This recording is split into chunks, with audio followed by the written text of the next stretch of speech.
Hello everyone, welcome to angels tarot. होप आप सब खुश होंगे, अपनी लाइफ में हेल्दी होंगे।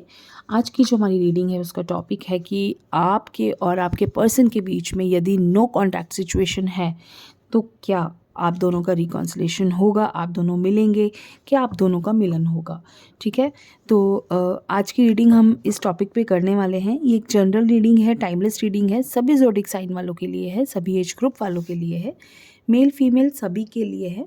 अगर कई बार ये रीडिंग आपसे रेजोनेट होती है और कई बार नहीं होती है, तो अगर आपसे रेजोनेट होती है तो वीडियो को लाइक करें और क्लेम कीजिए वीडियो पे कमेंट करके या लाइक करके। ठीक है, एंड आप सबसे एक रिक्वेस्ट है, अगर आप पहली बार वीडियो देख रहे हैं, ये चैनल पे पहली बार आए हैं, तो प्लीज़ चैनल को सब्सक्राइब कर दीजिए और मेरी यूट्यूब फैमिली का हिस्सा बन जाइए। चलिए कार्ड्स को शफल करते हैं एंड एंजल से प्रे करते हैं कि वो हमें सही गाइडेंस दें और हमें बताएं कि हमारे व्यूअर्स के जो पार्टनर हैं उनके साथ उनका रिकॉन्सिलेशन होगा या नहीं होगा। ठीक है, तो चलिए कार्ड्स को हम करते हैं शफल। फर्स्ट कार्ड जो आ रहा है हमारा 4 ऑफ कप्स आ रहा है। Second card is 7 of swords. Third card is 6 of cups, queen of swords, the emperor.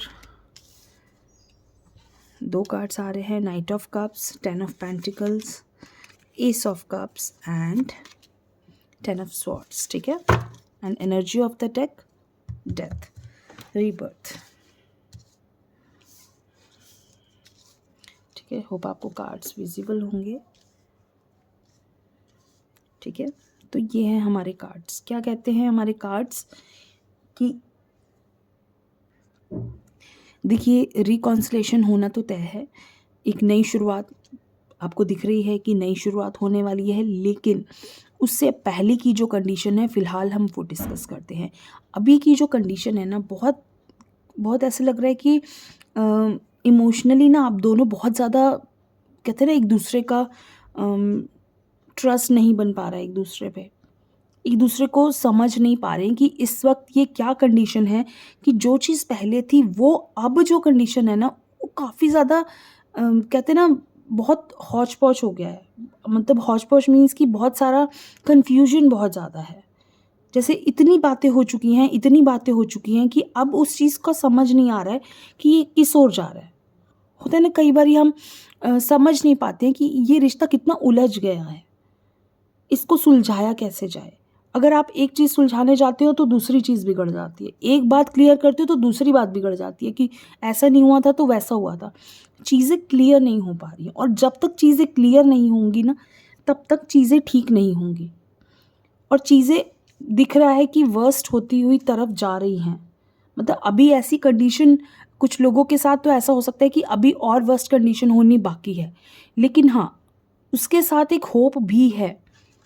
अगर चीज़ें वर्स्ट हो रही है ना, तो उसके साथ एक होप दिख रही है कि चीज़ें सही तरफ, मतलब चीज़ें खराब होंगी लेकिन एक शुरुआत होगी दोबारा से, और चीज़ों का जस्टिस ज़रूर होगा। मतलब आपको आपकी चीज़ों, बातों का, क्वेश्चंस का जस्टिस चाहिए। बेसिकली प्रॉब्लम कहाँ आती है ना, जब हम एक दूसरे से बात को क्लियर नहीं करते, हम होता जाता है और मन में रखते रहते हैं, मन में रखते रहते हैं, तो वहाँ प्रॉब्लम आती है। अगर आपको किसी अपने पार्टनर से प्रॉब्लम है, उसको उसी वक्त क्लियर करें, उसको उसी वक्त पूछें कि हाँ ऐसा क्यों, और सामने वाले पर्सन को भी ये चीज़ समझनी चाहिए। जैसे कि आप दोनों के बीच में ऐसा भी हो सकता है कि एक पर्सन ने कहते हैं ना, बिट्रेल करने की कोशिश करी हो, मीन्स कि चीट करा हो, या हो सकता है कि उन्होंने कुछ ऐसा किया है जिसकी वजह से आप या आपके पर्सन, दोनों में से कोई भी हो सकता है जिसने कुछ गलत किया है, चीट करने की कोशिश की है, और उसका असर अब आपके रिश्ते पे है। अब वो चीज़ें इतनी उलझ चुकी हैं ना, चीज़ें बहुत ज़्यादा, कहते हैं जैसे धागे उलझ जाते हैं ना, उसी तरह से ये रिश्ता उलझ गया है। तो उसको सँभालना बहुत मुश्किल है। अब एक पर्सन इस तरफ है, एक पर्सन इस तरफ है, वो कहते हैं मैंने, मेरी गलती नहीं, वो कहते हैं मेरी गलती नहीं, दोनों कहते हैं मेरी गलती नहीं, तो झुकेगा कौन? जब दोनों में से कोई झुकना नहीं चाहता, जब दोनों में से कोई अपनी गलती मानना नहीं चाहता, तो कैसे ठीक होगा सब कुछ? अब आप सोचो कि हम झुके भी ना और सब कुछ ठीक भी हो जाए, तो ये तो पॉसिबल नहीं है ना। देखिए, ये आपके हाथ में तो है नहीं। अगर आप कोशिश करते हो चीज़ों को ठीक करने की, एक इंसान और सामने वाला पर्सन कह दे आगे से कि मुझे ठीक नहीं करना है या मेरी तरफ से गलती नहीं है, तो फिर वही चीज़ वहीं ख़त्म हो जाती है। देखिए, यहाँ चीज़ें काफ़ी ज़्यादा मुझे उलझी हुई लग रही हैं, लेकिन इसमें मुझे ऐसा लगता है कि आपको किसी की हेल्प लेने की ज़रूरत है।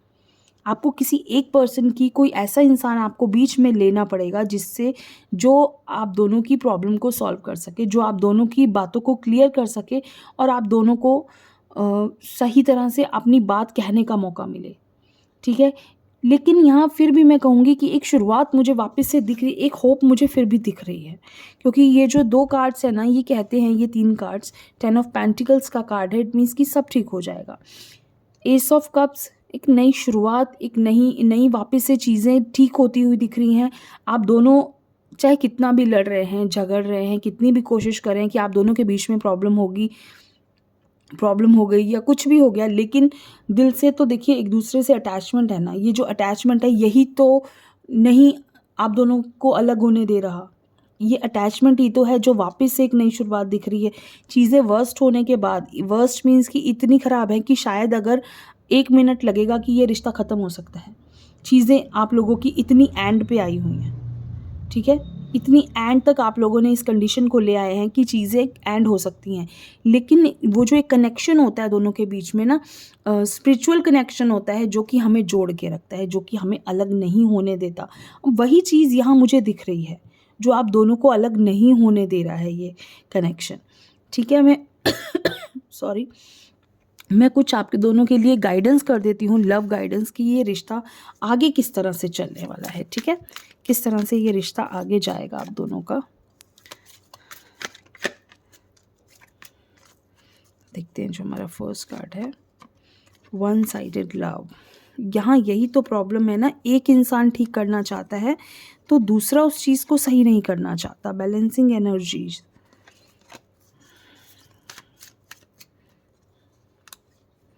Third card is relax and let go, new beginning. Thank God, कोई तो ऐसा कार्ड आया जो ये कह रहा है कि new beginning. Oh my God, मैं काफ़ी देर से वेट कर रही थी। एडिक्टेड, ठीक है, एंड रीचिंग आउट। तो देखिए, ऐसा सोचना ही नहीं है। आप लोग क्या सोचते हैं ना कि मैं ही प्यार करता हूँ या मैं ही प्यार करती हूँ और सामने वाला तो मुझे समझता ही नहीं है। देखिए, ऐसा नहीं होता है। जब तक आप दोनों के एफर्ट्स नहीं होंगे ना रिश्ते में, वो रिश्ता कभी चल नहीं सकता। तो यही इस चीज़ में है कि ये रिश्ता एक साइड से नहीं चल रहा था। ये आपकी गलत फहमी है कि ये रिश्ता मेरी साइड से चल रहा था। रिश्ता दोनों तरफ से चल रहा था, तभी उसमें बैलेंस बना हुआ था। इसलिए चीज़ों को थोड़ा-सा, अगर कुछ इस तरह की चीज़ होती है ना, उसको लेट गो करा करो। मीन्स चीज़ों को छोड़ा करो कि कोई बात नहीं, जो हो गया ठीक है, सब ठीक हो जाएगा। और उसी वक़्त क्लियर करा करो। उसी वक़्त आपको बातों को क्लियर करना है, उसी वक़्त आपको पूछना है। अपने मन में कुछ नहीं रखना है। जब मन में रखते जाते हो तो एक बहुत अंदर बड़ा, कहते हैं ना, अंदर एक, क्या कह सकते हैं उसको, कि मन में बहुत सारी बातें दबने लगती हैं, फिर वो एक ही बार में ब्लास्ट होके निकलती हैं। वो गलती नहीं करनी है कभी भी। चीज़ों को ठीक करना है, लेकिन इस तरीके से करना है कि साथ के साथ सब क्लियर होता रहे और आपका मन अपने पार्टनर के लिए साफ रहे। वो चीज़ सबसे इम्पॉर्टेंट है, जब तक आपका मन साफ नहीं है अपने पार्टनर के लिए, ठीक है? तो एक नई बिगिनिंग तो देखिए दिख रही है, न्यू बिगिनिंग दिख रही है, एडिक्टेड दिख रहा है। आप दोनों एडिक्टेड, अब एक दूसरे के लिए इतने ज़्यादा एडिक्टेड हो जाते हैं फिर कि चीज़ें ख़राब होने लग जाती हैं, ठीक है? इतना एडिक्टेड नहीं होना है, एक दूसरे को स्पेस देनी है। एक दूसरे को समझना है, थोड़ा-सा एक दूसरे को स्पेस देनी है कि हाँ, वो अगर अपनी लाइफ़ में कुछ कर रहे हैं, अगर उन्होंने आपको नहीं भी बताया तो ऐसा कोई ज़रूरी नहीं है कि हार्ड एंड फास्ट रूल नहीं है कि आपको क्यों नहीं बताया। मुझे ये चीज़ क्यों पता नहीं थी आपकी लाइफ़ की। कई बार कोई चीज़ अलग भी होती है कि हमें नहीं भी बताई जा रही है, नहीं भी बता सकते, लेकिन आप बहुत ज़्यादा एक दूसरे को बाँध के रखते हैं। वो चीज़ आपको नहीं करना है। जहाँ बंदिश आ जाती है, जहाँ एक दूसरे को कंट्रोलिंग आ जाती है ना, चीज़ें कंट्रोल करने वाली, वहाँ रिश्ते ख़राब हो जाते हैं। तो आपको कोशिश करनी है वो चीज़ों को ख़राब नहीं करना है, उन चीज़ों को ठीक करना है। और चीज़ें तभी ठीक होंगी जब आप एक दूसरे को स्पेस देंगे, एक दूसरे को समझेंगे, एक दूसरे की गलतियों को माफ़ करेंगे, एक दूसरे की गलतियों और अपनी पिछली गलतियों से सीखेंगे। जब तक पिछली गलतियों से नहीं सीखेंगे तो आगे की लाइफ स्मूथ नहीं होगी, आगे भी वही गलतियाँ करेंगे अगर नहीं सीखेंगे। फिर से वापस वही कंडीशन होगी कि कब होगा, कब रिकॉन्सिलिएशन होगा। रिकॉन्सिलिएशन बहुत जल्दी होगा। आई थिंक ये 3 मंथ्स के अंदर-अंदर ये रिकॉन्सिलिएशन मुझे होता हुआ दिख रहा है और ये ज़रूर होगा। लेकिन उससे पहले आपको चीज़ों को बहुत क्लियर करना है, बहुत एक-दूसरे को अपने मन साफ़ करना है एक-दूसरे के लिए, फिर से एक न्यू बिगिनिंग करनी है। न्यू बिगिनिंग, एक नई शुरुआत तब तक नहीं करनी है जब तक मन साफ़ ना हो। तो अपने मन को साफ़ कीजिए, ऐसा नहीं समझिए कि ये चीज़ें मेरी तरफ से ही हैं, ये रिश्ता मेरी तरफ से ही चल रहा है, ये रिश्ता मुझे ही चलाना था। देखिए, आप दोनों का जो कनेक्शन है वो बहुत प्योर है, बहुत स्ट्रॉन्ग है, आपकी केमिस्ट्री बहुत स्ट्रॉन्ग है और वो आपको अलग नहीं होने देगी। ठीक है? तो इसलिए कोशिश करनी है कि अपने रिश्ते को और स्ट्रॉन्ग बनाना है। ठीक है? तो ये एक छोटी-सी रीडिंग है, आप सबको कैसी लगी ज़रूर बताइए। थैंक यू सो मच, खुश रहिए।